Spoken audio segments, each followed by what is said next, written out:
My name is Julie Bach, and I work for Northrop Grumman as a research scientist, and the part of the company that I work for builds solid rocket motors.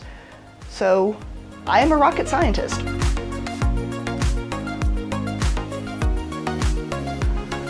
At my company, we build solid rocket motors, and when you think of a rocket, there are actually two main kinds of rockets. One of them has fuel that's liquid and they keep it in tanks and then they burn it as it comes out. And the other kind of rocket is called a solid fuel rocket. And that fuel is actually kind of like your erasers.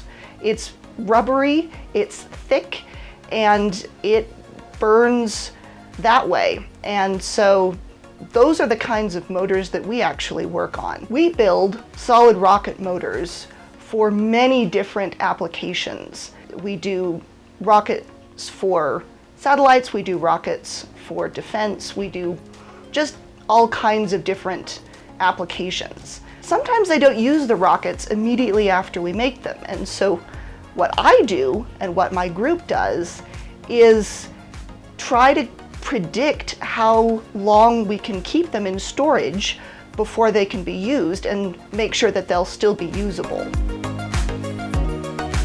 I got into mechanical engineering by a very roundabout way. So if anyone ever tells you you have to have your life figured out by the time you graduate high school, they're wrong. I was fascinated by the space program when I was in high school, the moon landing and all of that stuff, but I had no idea you could make a career out of that. I actually got a bachelor's degree in something else altogether. It was actually a fine arts program with some public speaking and stuff. And I started to make a career on that. And after a few years, I kind of changed my mind and realized I was way more interested in the science and math than I had been in high school. I did not like math in high school. But I started to realize I was getting more and more interested in that, and I wanted to pursue that as a degree, even though I had graduated high school almost 10 years before. And so I decided I would go back to school, and I went to Utah State University and got another bachelor's degree in mechanical engineering. And I was fascinated with aerospace. Like I said, I loved rockets. And so I decided I wanted to try to make sure that I could get a job working with rocket fuel and energetic materials and stuff that burns and goes boom, because I found that really exciting. And so I went to get a master's degree at Purdue University, and when I graduated there, I got a job at Northrop Grumman, and I've been here about a year.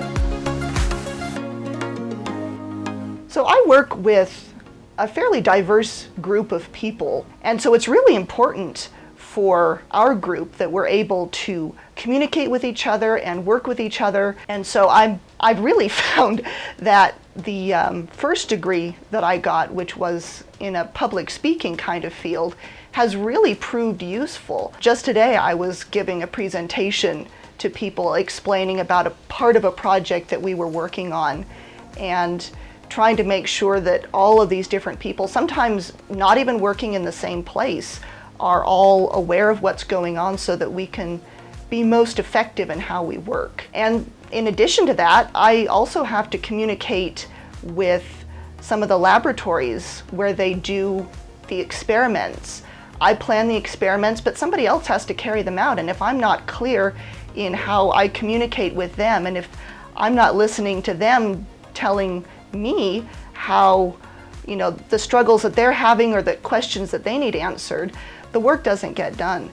And so communication, written communication, verbal communication, presentation skills are all critical to what I do.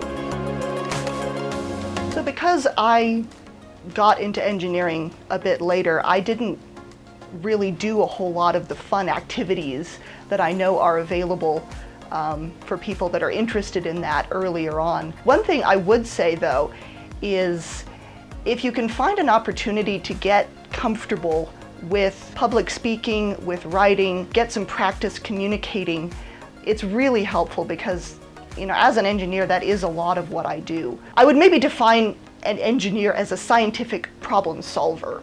And so a lot of what I do is figure things out, but then I have to communicate that to other people. So that's an important skill to learn. But another side of that I would also really recommend is taking the opportunities that you can to learn about different things.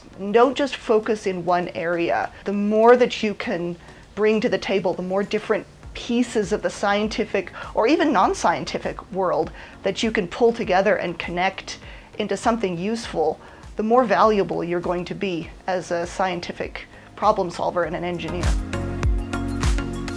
In my company, there are also a lot of opportunities for people who have not gone the full engineering science degree route. For example, I work a lot with people to make samples out of the propellant that we're testing, and they use milling machines and other power tool type equipment, but instead of what you would normally think of milling metal or something like that, they have the added challenge of working with materials that can literally start burning if you're not careful. And we rely really heavily on the expertise of these people who are just really, really skilled in what they do. We could always use more people that know how to work with these materials safely. As a woman in engineering, I personally found it a bit intimidating being in a minority like that, and it was a little bit of a challenge for me, not just being a minority in that way, but also coming back to school. I was 10 years older than all of my classmates, and that also was quite intimidating. And it took me a while to realize that I was just as competent as anyone else in the room. And to realize that I was as fully capable of being an excellent engineer as anyone else, and that my opinions were valid, my perspectives were useful.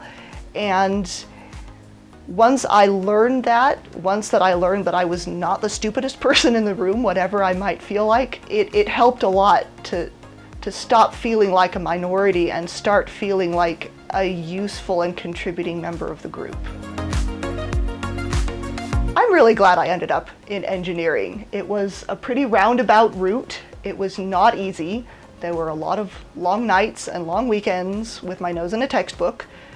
But I am really happy that I have ended up where I am. I really find the work that I'm doing fascinating. I think it's just so much fun to dig into the details of what makes rocket motors work, and just to know that I am working with these fascinating machines on a daily basis. So yeah, I really love what I do.